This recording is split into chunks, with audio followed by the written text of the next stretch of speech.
അല്ല, അത് ഇതൊക്കെ തരുന്നത്, എല്ലാ പദവികളും തരുന്നത് ജനങ്ങളാണല്ലോ. ആൾക്കൂട്ടം തന്നെയാണ് ഈ പദവികളിലേക്കൊക്കെ നമ്മളെ തിരഞ്ഞെടുക്കുന്നതും ജനങ്ങളെ കാണാൻ വേണ്ടി രംഗത്തിറങ്ങുന്നത്. തീർച്ചയായിട്ടും വടകരയിൽ വലിയൊരു ജനസഞ്ചയമാണ് ആ തെരഞ്ഞെടുപ്പ് നയിച്ചത്. ആ വടകരയിലേക്ക് എന്നെ പാലക്കാട് അയച്ചപ്പോൾ പാലക്കാട്ടെ പ്രിയപ്പെട്ടവർ പറഞ്ഞത് പോയിട്ട് ജയിച്ചിട്ട് വരാൻ തന്നെയാണ്.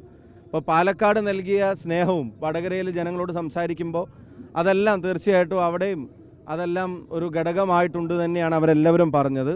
വടകരയിലെ തെരഞ്ഞെടുപ്പ് മത്സരിച്ചത് ഞാനാണെങ്കിലും നയിച്ചത് ഞാനല്ല, വടകരയിലെ ജനങ്ങൾ നയിച്ച തെരഞ്ഞെടുപ്പാണ്.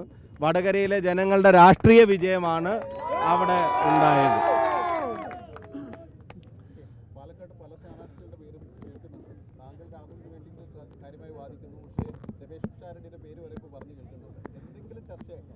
അത്തരം ചർച്ചകളൊന്നും, സ്ഥാനാർത്ഥി നിർണയത്തെ സംബന്ധിച്ചുള്ള ഒഫീഷ്യൽ ബോഡികളുടെ ചർച്ചകളൊന്നും ഇതുവരെ ആരംഭിച്ചിട്ടില്ല.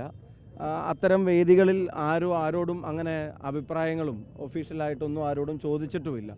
ശ്രീ രമേശ് പിഷാരടി ഉൾപ്പെടെയുള്ള ആളുകളെ സംബന്ധിച്ചുള്ള വാർത്തകൾ പുറത്തു വരുന്നുണ്ട്. അദ്ദേഹം തന്നെ ഇന്നത് ക്ലിയർ ചെയ്തിട്ടുണ്ട്. രമേശ് പിഷാരടി ഇന്ത്യൻ നാഷണൽ കോൺഗ്രസിൻ്റെയും UDFൻ്റെയും അവിഭാജ്യ ഘടകമാണ്. അദ്ദേഹം നിയമസഭയിലോ അതിനും ശേഷമുള്ള പദവികളിലൊക്കെ ഉണ്ടായി കാണാൻ തന്നെയാണ് ഞങ്ങൾ ആഗ്രഹിക്കുന്നത്. പക്ഷേ ഈ തെരഞ്ഞെടുപ്പിൽ മത്സരിക്കാൻ താല്പര്യമില്ല എന്നുള്ളതും തെരഞ്ഞെടുപ്പിൻ്റെ പ്രവർത്തനങ്ങളിൽ സജീവമായിട്ടുണ്ടാകുമെന്നുള്ളതും അദ്ദേഹം പറഞ്ഞിട്ടുണ്ട്. അദ്ദേഹമൊക്കെ പാർട്ടിക്ക് ഒരു അസറ്റാണെന്നുള്ള കാര്യത്തിൽ സംശയം വേണ്ട. പാലക്കാട്ടെ സ്ഥാനാർത്ഥി നിർണയത്തെ സംബന്ധിച്ച് ഔദ്യോഗിക ചർച്ചകളൊന്നും തന്നെ ഇതിനകം ആരംഭിച്ചിട്ടില്ല. പിന്നെ ഒന്നിൽ കൂടുതൽ പേരുകൾ കേൾക്കുക എന്നുള്ളത് സ്വാഭാവികമായിട്ടും ഉണ്ടാവും. കാരണം അർഹരായ, യോഗ്യരായ 1ലും 2ലും 3ലും ഒക്കെ കൂടുതൽ ആളുകൾ ഈ പാർട്ടിയിലുണ്ട് എന്നുള്ളത് നമുക്കെല്ലാവർക്കും അറിയാം. പക്ഷെ ഉചിതമായ എല്ലാവരുടെയും സമ്മതത്തോടു കൂടി എല്ലാവരും ഒറ്റ മനസ്സോടെ പാലക്കാട്ട് ജനങ്ങൾ ഇഷ്ടപ്പെടുന്ന ഒരു സ്ഥാനാർത്ഥിയെ പാർട്ടി പ്രസൻറ്റ് ചെയ്യും. പാലക്കാട്ട് ജനങ്ങൾ ഞങ്ങളെ കൈവിടില്ല എന്ന് ഞങ്ങൾക്ക് ഉറപ്പുണ്ട്. 2019ലും 2021ലും 2024ലും ഒക്കെ പാലക്കാട് നിയോജകമണ്ഡലത്തിൽ UDFന് തന്നെയാണ് ജനങ്ങൾ ലീഡ് നൽകിയിട്ടുള്ളത്.